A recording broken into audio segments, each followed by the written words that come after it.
Kim Kiyosaki boy ayol yoxud sarmoyalashda ayollarning boshqaruvi audio kitobi 3-qism. Qarindoshlar, ish beruvchi yoki hukumat. Oldiniga kitobning mantiqiy nomi o'zgacharoq. Ertaga qarindoshlarga, ish beruvchi va hukumatga qarab qolmasdan moliyaviy mustaqil bo'lishga intilayotgan ayollar uchun. Bu kitobning asosiy mavzusi. Azaldan odamzod tarixi shunday tarbiya tizimiga asoslangan, ya'ni ayol moliyaviy jihatdan eriga yoki qarindoshlariga qaram bo'lishi kerak. Hozirgi zamonda bu jihat xavfli bo'lib qolyapti. Dunyo juda tez o'zgarib ketyapti. Erkak. Hayot qadimdan shunday tuzilganki, ayol va erkak pul va muhabbatni bir-biriga uyg'unlashtirmay, ularni alohida muhokama qilib bo'lmaydi. Muhabbat, ayol va pul bir-biriga bog'liq. Qolaversa, unisi yoki bunisining bir-biriga ta'sirini tasavvurimizga ham sig'dira olmaymiz. Chunki asrlar mobaynida jamiyatimizda shunday bo'lishi odatiy hol deb hisoblangan. Aynan ayolning erkakka nisbatan muhabbati hammasi shunday bo'lishi kerak deyishimizga majbur qiladi. Biz o'zimizga keragini erkak kishidan muhabbatimiz orqali olishga o'rganib qolganmiz. Ammo bu tizimda hali yosh va chiroyli ekanmiz ish beradi. Lekin vaqt o'tgan sayin hammasi o'zgarib boradi. Burilish davri. Yoshim 14 da edi. Maktabdan kelsam, onam bilan dugonasining suhbatiga beixtiyor guvoh bo'lib qoldim. U meni ko'rib ko'z qiri bilan xonaga kirmasligimga imo qildi.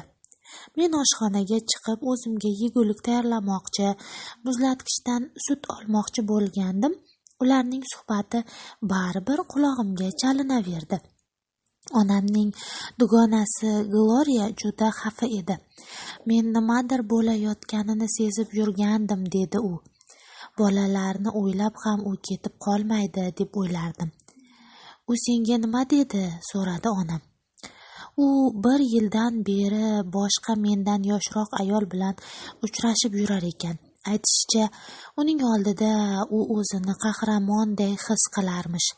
Mening oldimda u o'zini omadsizdek sezgani aniq. Sen bu aloqani bilarmiding? So'radi onam. To'g'risini aytsam, gumonlarim bor edi, ammo tagiga yetishni istamasdim. Qolaversa, bu shunchaki havas va vaqti kelib o'tib ketadi deb o'ylagandim. Qalban hammasini his qilarding, to'g'rimi? So'radi onam.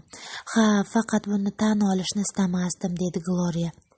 Bizning nikohga dars ketganiga ancha bo'lgandi. Yildan yilga qiziqishlarimiz ikkiga bo'linib borayotgandi. Unda karyera, menda bolalar. U ish yuzasidan doim jo'nab ketadi, men esa uyda qolaman. Nikohingiz yaxshi emas ekan. Uning hayotida boshqa ayol borligini bilar ekansan, nega ajrashmaysan? Axir bolalar bor, o'ylab ham o'tirmay javob berdi Gloria. Bolalar bor deysanmi? Axir Gloria, bolalaring katta bo'lib qolishgan. O'g'ling kollejni bitirdi. Bolalar uchun emas, bu yerda boshqa narsa bor, dedi onam hayron bo'lib. Gloria duduqlanib sekin ovozda dedi. To'g'risi, u bilan ajrasha olmasligimga sabab pul.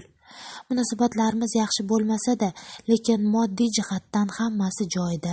Men uchun burada non uchun o'zim ishlashimga to'g'ri kelishidan qo'rqdim. Axir men 20 yildan beri ishlamayman. O'zim bu yog'iga biror nimani uddalay olmayman.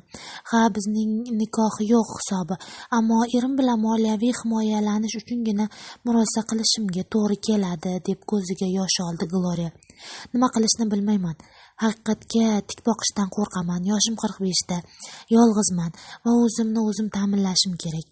Men bunday vaziyatga tushib qolishimni xayolimga ham keltirmagandim. O'zimni o'zim ta'minlay olarmikanman, bilmadim.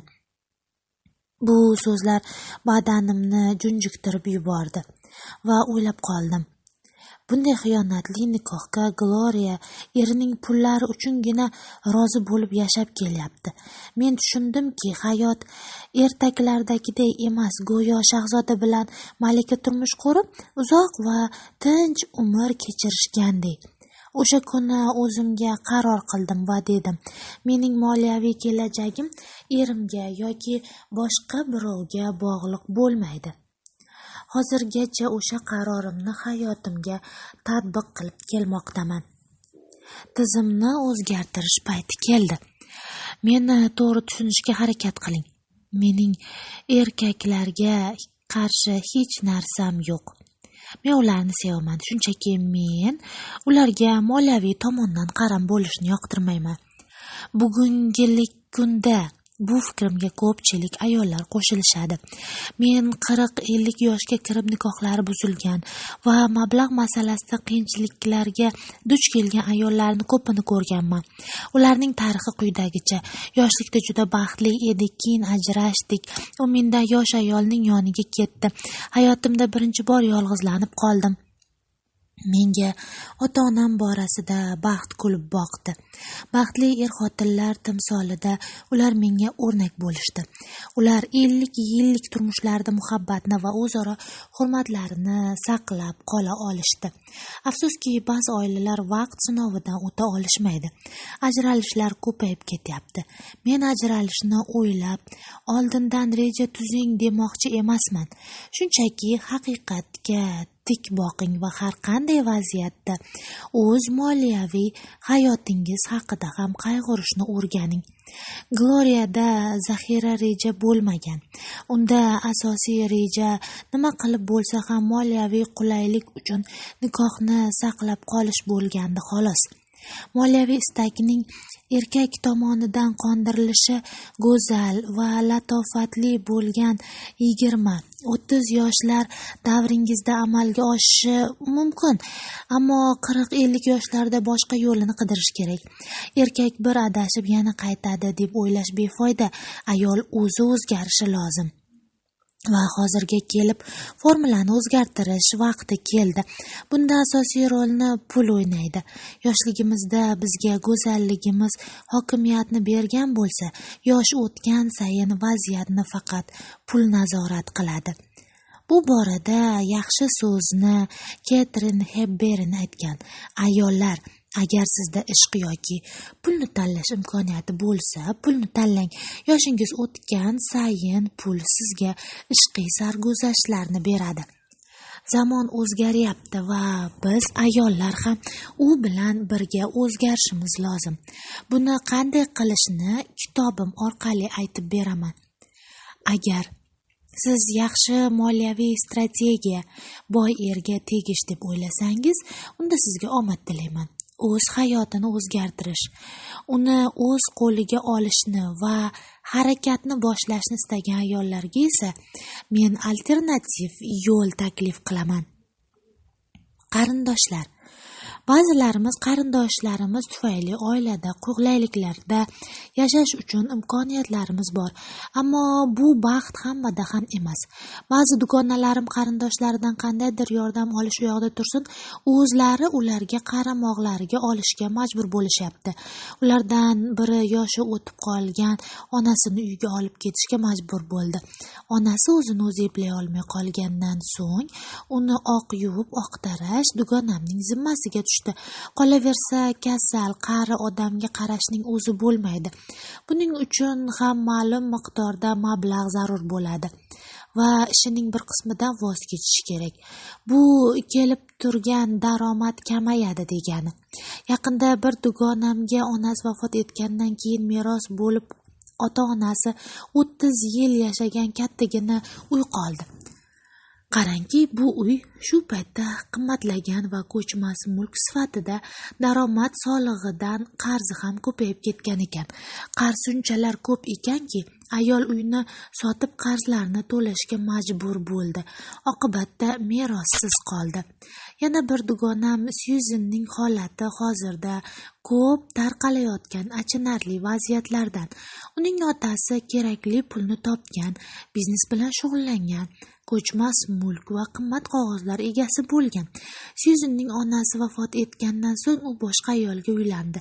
Ayol esa Syuzenning otasi betob yotganida vasiyatnomani o'zgartirishga muvaffaq bo'ladi. Albatta, otasining roziligi bilan. Qarabsizki, otasi o'lgandan so'ng hamma katta meros ayolga o'tdi. Syuzen, uning aka-ukalari va singillari hech vaqosiz qolishdi. Men bu misollarni sizni qo'rqitish yoki muammolarni sanab o'tish uchun aytayotganim yo'q. Men shunchaki doim kutilmagan vaziyatlarga tayyor turishni ta'kidlamoqchiman va moliyaviy kelajagingiz nimaga yoki kimga bog'liq ekanini tushuntirmoqchiman. Ish beruvchingizga yoki hukumatga ishonish ham ma'nosiz.